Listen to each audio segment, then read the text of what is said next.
Level 1. You are 27 years old. You own a boat for the first time in your life. It's a Saturday morning in early June. You are standing on a concrete public boat ramp in a town you do not live in, watching your used 19-foot sailboat slide off a trailer you borrowed from a man at work. The water is gray and flat. The air smells like diesel and low tide. You paid $6,000 for this boat, which was most of what you had, and the previous owner did not look sad to see it go. Across the harbor, maybe 400 yards away, there is a long white building with a wide porch and a row of flags. In front of it, a forest of masts, white hulls in clean rows, a launch moving slowly between the moorings. You have never been inside that building. You do not know anyone who has. You assume, correctly, that you are not welcome there yet. From this distance, the people on the porch are just shapes in pale clothing, holding glasses, moving slowly the way people move when they are not in a hurry to be anywhere. You rig the boat in the parking lot because there is nowhere else to do it. A family unloading kayaks watches you struggle with the lines. When you finally get on the water, the wind is light and shifty, and you sail in a wide, nervous circle, never going far, watching the club the whole time. Two larger boats pass you on their way out. Neither one waves. This is the first thing nobody tells you about yacht clubs. The first thing is that the water is free and almost nothing else is.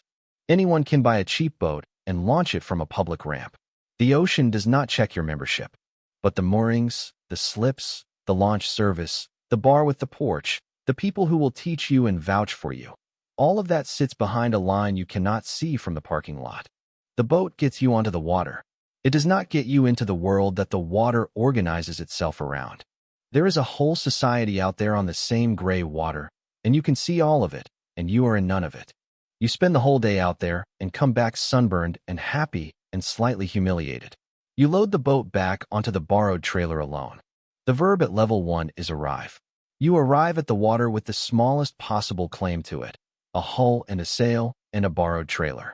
Arriving means being present on the same harbor as everyone else, even from the wrong side of it. Level 2. You are 31. You have just written your first check to a yacht club. It's a Wednesday evening in April. You are sitting at a folding table in a low cinder block building beside a working marina, signing a membership form for the Community Sailing Association. The dues are $900 a year. This is not the white building with the porch. This is the other kind of club, the kind with vending machines and a bulletin board and a gravel lot, where the members fix their own boats and run their own races. You join it because it is the one that would have you. For $900, you get a mooring in a crowded field, a key to a bathroom, and access to a launch that runs on weekends if the volunteer who runs it shows up. You also get something you did not expect, which is people. There is a man named Robert here, in his 60s, who has sailed out of this harbor his entire life. He notices that you cleat a line wrong and shows you, without making you feel stupid, the correct way to do it. He does this for everyone. You will learn, but it does not feel like nothing the first time someone older bothers to teach you. Over that first summer, you start to belong to something. You take your turn on the work crew, scraping bottoms and painting the float in the spring. You bring beer to the gatherings after the races, even though you rarely finish better than last. You learn the names of the regulars, and they learn yours. Robert introduces you to people simply by saying, "This is a good kid, he shows up," which you come to understand is the highest compliment available here. This is the second thing nobody tells you about yacht clubs. The second thing is that membership is mostly attendance. The dues are trivial. What the club is actually measuring is whether you come back, whether you do the unglamorous work, whether you can be counted on when the float needs to go in and the weather is bad. Money buys you the key. Showing up, week after week, season after season, is the only thing that turns a name on a roster into a person other people trust. The club is a record of who kept coming. You are still a long way from the building with the porch, but you are no longer in the parking lot. The verb at level 2 is join.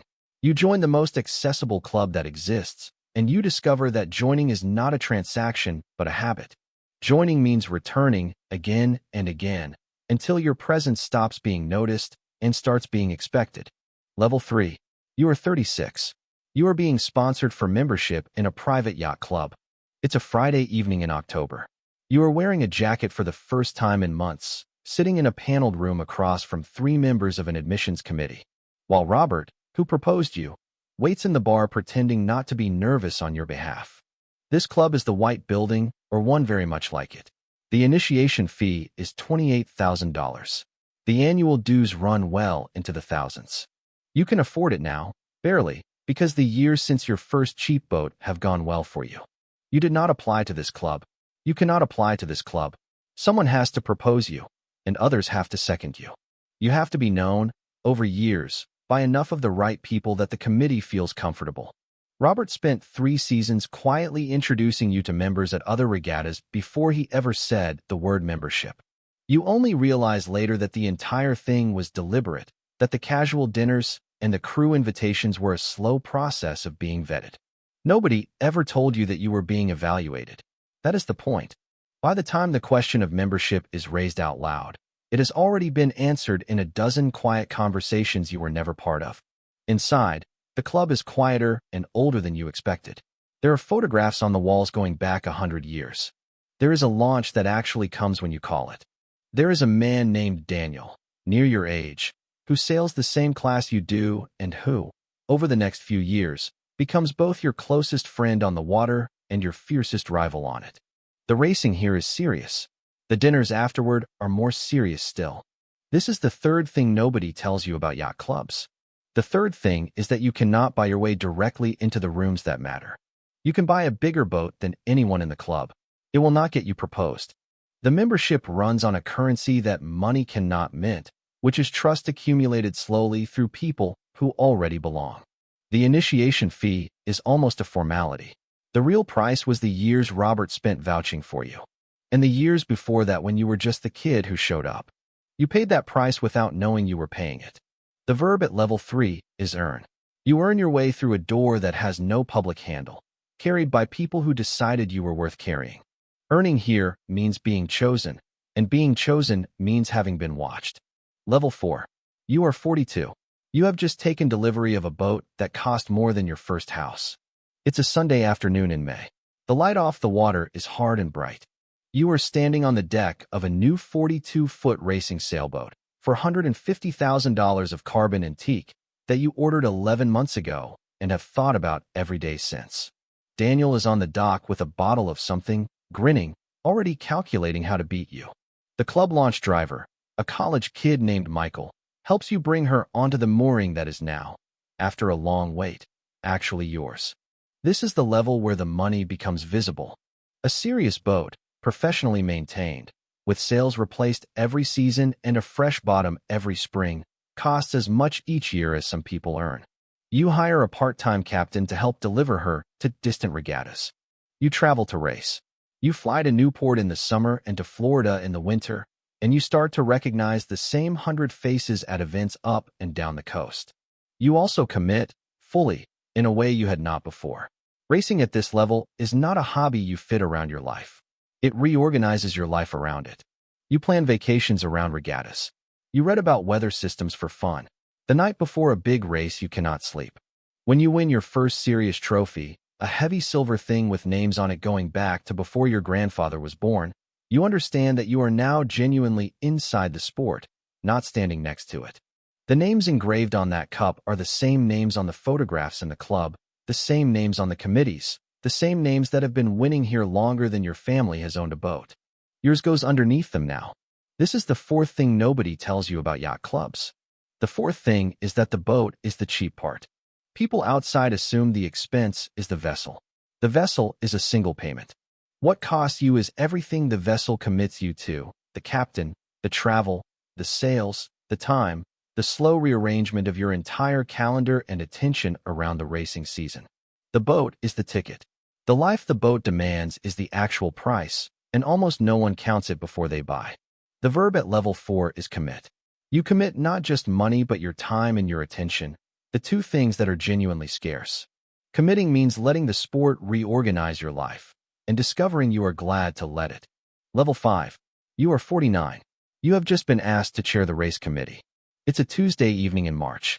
You are in the same paneled room where you were once interviewed, except now you are on the other side of it, looking at spreadsheets of buoy positions and volunteer schedules. You said yes before you fully understood what you were agreeing to. Chairing the race committee means giving the club something more valuable than dues, which is hundreds of unpaid hours, and doing it without being thanked for most of them. You stop racing as much. This surprises you. The man who reorganized his life around competition now spends his weekends on the committee boat, setting marks and recording finishes for other people's races. You sit in the rain in a small powerboat while the sailors you used to beat cross the line. You handle protests. You smooth over the inevitable disputes between members who have known each other for 40 years and still argue like children about a port and starboard call. You are good at it, to your own surprise. The same attention that once made you fast now makes you fair. The members come to trust your rulings even when they lose. There is a woman named Margaret who has run the club office for 25 years and who, you slowly realize, actually runs the club. She knows where the money is, who is feuding with whom, which traditions can be changed and which cannot. She decides you are serious, and once she decides that, doors inside the institution begin to open that the admissions committee never controlled. She starts telling you things. Which member quietly carried the club through a bad decade? Which family name no longer means what it once did? Where the real decisions are made, which is never in the meetings. This is the fifth thing nobody tells you about yacht clubs. The fifth thing is that influence inside the club is bought with service, not with sailing. The best sailor in the club has no particular power. The man who runs the race committee for 6 years, who shows up for the work that is tedious and thankless, who can be trusted with the unglamorous things, becomes load-bearing. People stop thinking of him as a sailor at all and start thinking of him as part of the building.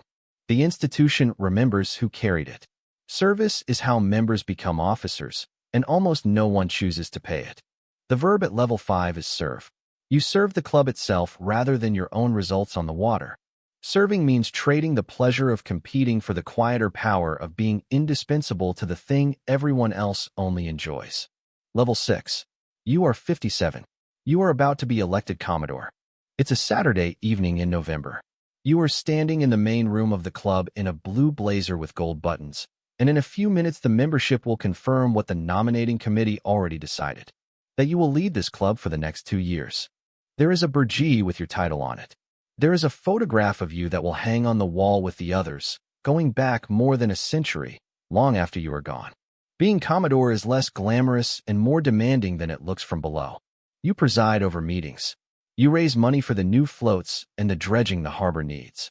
You mediate between the old members who want nothing to change and the younger ones who want everything to. You give the toast at the opening of the season and the eulogy when a long-time member dies, and you do both more often than you would like. The blazer is real. The work behind it is mostly administrative and quietly emotional. You spend more evenings on the telephone than on the water. You learn the budget line by line. You discover that running a club is mostly the management of feelings, the feelings of people who have belonged here their whole lives and treat every small change as a personal loss. You also learn, in this seat, how fragile the club actually is. It does not own its waterfront. It leases the land. It rents the seabed under its moorings from the state. The fuel dock belongs to someone else. For all its 100 years of photographs and silver trophies, the club sits on ground it does not control, at the pleasure of people whose names never appear on the wall. You ask Margaret about it one afternoon, and she tells you the club has worried over that lease for 30 years and has never once been in a position to do anything about it. This is the sixth thing nobody tells you about yacht clubs. The sixth thing is that the Commodore presides over something he does not own. You wear the gold buttons. You hold the title every member can name. And your term lasts 2 years, after which your photograph joins the others and a new man takes the burgee. The position is the social summit of the club, and it is entirely temporary. You preside over the institution. You do not possess it. The verb at level 6 is preside. You preside over the club at its ceremonial peak, the most visible person in the room. Presiding means holding the highest office the membership can grant, and slowly understanding how little that office actually holds. Level 7. You are 65. You have just bought the harbor. It's a Wednesday morning in February, gray and cold, and you are signing the final documents to purchase the marina, the fuel dock, the waterfront parcel, and the long-term lease on the seabed where 3 yacht clubs, including your own, keep their moorings. The price is $41 million. You are no longer buying a boat or a membership. You are buying the ground that all of it has been standing on the entire time. You did not arrive here as a sailor. You arrived as the man who, somewhere around level 5, started paying attention to who actually owned the water. While other members chased trophies and titles, you noticed that the family who held the marina was aging and had no heir who cared about it. You spent years building that relationship too, the way Robert once built one with you. When the harbor came up for sale, quietly, you were the only one ready. You had spent years learning their business the way you once learned to sail, patiently, by showing up. You knew the slip count and the fuel margins and the cost of the next dredge before you ever made an offer. The family sold to you because you were the only buyer who understood what they had spent a lifetime building. Now the clubs that once vetted you are your tenants. The launch fees, the slip rentals, the fuel sales, the winter storage, all of it flows to you. You can fund the dredging the Commodore used to beg for. You can extend a lease or decline to. You sit at the same dinners, in the same blazer, and almost nothing in your manner has changed. But the ground has moved beneath everyone, and only a few of them understand that it has. The Commodore that year shakes your hand at the spring dinner and has no idea he is shaking hands with his landlord. This is the 7th thing nobody tells you about yacht clubs. The 7th thing is that the membership ladder and the ownership of the harbor are two different games, and almost everyone only plays the first one. Members spend their lives climbing toward Commodore, a title that lasts 2 years. The harbor changes hands perhaps once in a generation, and whoever holds it controls the scarce thing, the deep water and the waterfront, that no membership can manufacture. The clubs are tenants of the water. You stop being a tenant. The verb at level 7 is own. You own the harbor itself, the asset beneath every club and every mooring and every striving member. Owning means holding the one thing that cannot be created and discovering it was always the real prize. The payoff. So let's pull this together. At level 1, you arrive. The water is free and almost nothing else is. At level 2, you join. Membership is mostly attendance, and showing up is the real dues. At level 3, you earn. You cannot buy your way through a door with no public handle. At level 4, you commit.